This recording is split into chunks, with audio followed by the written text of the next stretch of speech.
Hello বন্ধুগণ, আমি সাধনা নতুন আরও একটা ঝাঁকানেকা রেসিপিতে তোমাদের সবাইকে স্বাগত জানাই। আজকে আমি তোমাদের সাথে শেয়ার করছি কোনো রকম রুটি বেলা ঝামেলা ছাড়া একদম নরম তুলতুলে বলের মতো ফুলকো ফুলকো ফোলা রুটি। এই রুটিটা বেলা রুটির থেকে বেশ একটু অন্যরকম খেতে হয়, একদম নরম তুলতুলে খেতে হয়, খেতে কিন্তু দারুণ টেস্টি হয়। তো রেসিপিটি প্রথম থেকে শেষ পর্যন্ত দেখার জন্য তোমাদের কাছে অনুরোধ রইল। তো চলো দেখে নেওয়া যাক আজকের রেসিপি।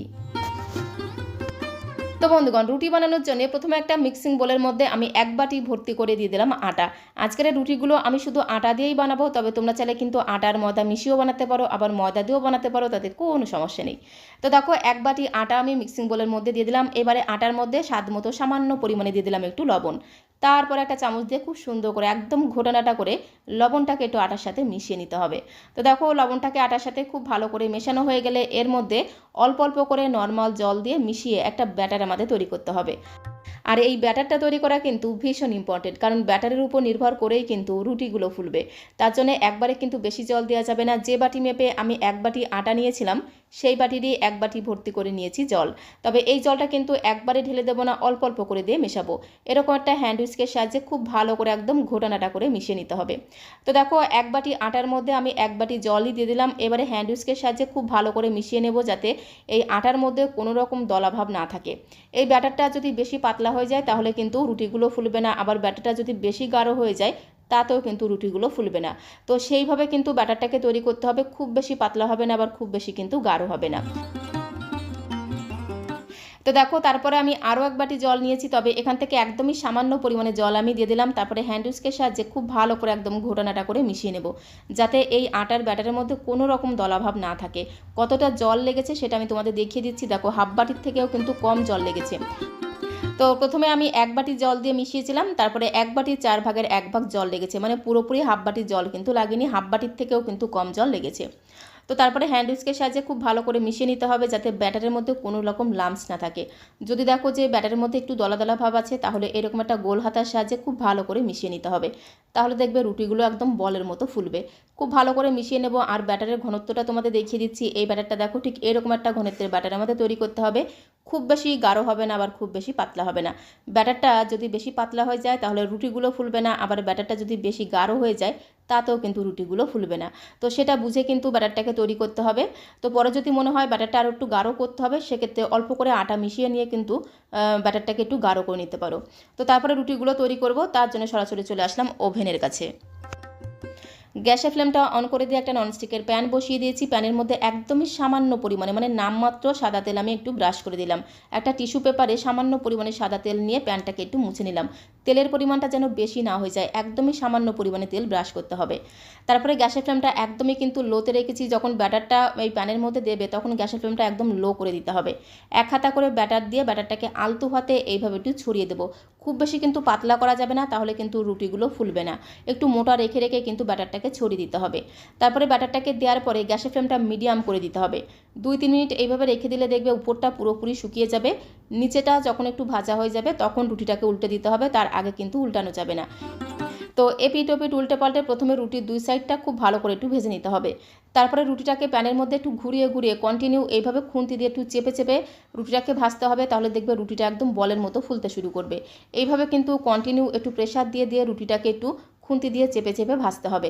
আর প্যানের মধ্যে যতটা সম্ভব একটু ঘুরিয়ে ঘুরিয়ে ভাজবে, তাহলে রুটিটা খুব সুন্দরভাবে কিন্তু ফুলতে শুরু করবে। লিকুইড ব্যাটার বা গোলা ব্যাটার দিয়ে যদি এইভাবে রুটি বানানো হয় আর সেই রুটিটাকে যদি ফোলাতে চাও, তাহলে কিন্তু এইভাবে কন্টিনিউ খুন্তি দিয়ে চাপতে হবে। কন্টিনিউ এইভাবে চেপে চেপে কিন্তু রুটিটাকে ফোলাতে হবে। আর কিন্তু প্যানের মধ্যে রুটিটাকে একটু ঘুরিয়ে ঘুরিয়ে এইভাবে চাপতে হবে, তাহলে দেখবে আস্তে আস্তে রুটিটা কিন্তু একদম বলের মতো ফুলতে শুরু করবে। তবে এই রুটির উপরে খুন্তি দিয়ে কিন্তু খুব বেশি জোরে প্রেসার দেওয়া যাবে না, তাহলে রুটিটা ফুটো হয়ে যেতে পারে। আর রুটিটা যদি ফুটো হয়ে যায় সেক্ষেত্রে কিন্তু রুটিটা ফুলতে চাইবে না। তো তার জন্য আলতো হাতে কন্টিনিউ এইভাবে একটু চেপে চেপে রুটিটাকে ফুলিয়ে নিতে হবে। গ্যাসের ফ্লেমটা মিডিয়ামে রেখে এপিট ওপিট উল্টে পাল্টে রুটিটাকে একটু চেপে চেপে এইভাবে কিন্তু ফুলিয়ে নেব। আর এই রুটিটা খেতে কিন্তু দারুণ লাগে। প্রথমে 2-1টা রুটি ফুলতে চাইবে না, তো তারপরে দেখবে প্রত্যেকটা রুটি কিন্তু এইভাবে ফুলতে শুরু করবে। কারণ প্রথম দিকে একটু বুঝতে অসুবিধা হয়, তারপরে কিন্তু ব্যাটারের ঘনত্বটাও তোমরা বুঝতে পারবে। সেই আন্দাজে সামান্য পরিমাণে আটা মিশিয়েও কিন্তু তোমরা ব্যাটারের ঘনত্বটা ঠিক করে নিতে পারো। তো প্রথমে একটা রুটি আমি দেখো খুব সুন্দর করে ভেজে নিয়েছি, ঠিক একই রকমভাবে আরও একটা রুটি আমি তোমাদের ভেজে দেখিয়ে দিচ্ছি। যতবারই রুটিগুলোকে ভাজবো একদমই নামমাত্র একটু সাদা তেল, মানে সামান্য পরিমাণে একটু সাদা তেল টিস্যু পেপার বা একটা পরিষ্কার সুতির কাপড়ে লাগিয়ে প্যানটাকে জাস্ট একটু মুছে নিতে হবে। তেলের পরিমাণটা যেন বেশি না হয়ে যায়। তারপরে এক হাতা করে ব্যাটার প্যানের মধ্যে দিয়ে এইভাবে একটু আলতো হাতে ঘুরিয়ে নেব। খুব বেশি কিন্তু রুটিটাকে পাতলা করব না, তাহলে আবার রুটিটা কিন্তু ফুলবে না। আর যখন ব্যাটারটাকে দেবো তখন কিন্তু গ্যাসের ফ্লেমটা একদম লোতে রাখতে হবে। তারপরে ব্যাটারটাকে দেওয়ার পরে যখন এইভাবে একটু ঘুরিয়ে একটু ছড়িয়ে দেবো, তারপরে গ্যাসের ফ্লেমটা মিডিয়ামে রেখে 3 থেকে 4 মিনিট এইভাবে রেখে দিতে হবে।